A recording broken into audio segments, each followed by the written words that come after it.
மக்களுக்காக அரசியல் கட்சியை நடத்துகிறோம் என்கின்றனர். ஆனால் மக்கள் நலன் சார்ந்த திட்டங்களை செயல்படுத்தினால் எதிர்ப்பு தெரிவிக்கின்றனரே என்று காங்கிரஸ் கட்சியினரை பார்த்து கேட்கின்றனர் பாரதிய ஜனதா தலைவர்கள். பார்லிமெண்ட் மற்றும் மாநில சட்டசபைகளில் பெண்களுக்கு 33% இடஒதுக்கீடு வழங்க வேண்டும் என்பது நாட்டில் உள்ள பெரும்பாலான மக்களின் நீண்டகால கோரிக்கை. ஒரு வழியாக 2023 செப்டம்பரில் பிரதமர் மோடி தலைமையிலான மத்திய பாரதிய ஜனதா அரசு பார்லிமெண்டில் இது தொடர்பான சட்ட மசோதாவை நிறைவேற்றியது. ஆனாலும் மசோதாவை சட்டமாக மாற்றுவதில் சிக்கல்கள் உள்ளன.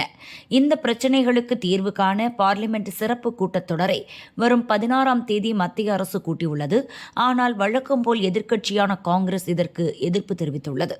காங்கிரஸ் தலைவரான மல்லிகார்ஜுன கார்கே இப்போது தமிழகம், மேற்குவங்கம் உட்பட 5 மாநிலங்களில் சட்டசபை தேர்தல் நடக்கிறது.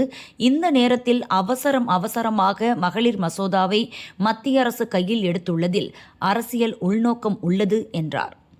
பாரதிய ஜனதாவினரோ எதிர்க்கட்சித் தலைவரான கார்கே மத்திய அரசை எதிர்ப்பதில் தவறில்லை, ஆனால் மத்திய அரசு மேற்கொள்ளும் நல்ல விஷயங்களுக்கும் எதிர்ப்பு தெரிவிப்பது எந்த வகையில் நியாயம் என்று குமுறுகின்றனர்.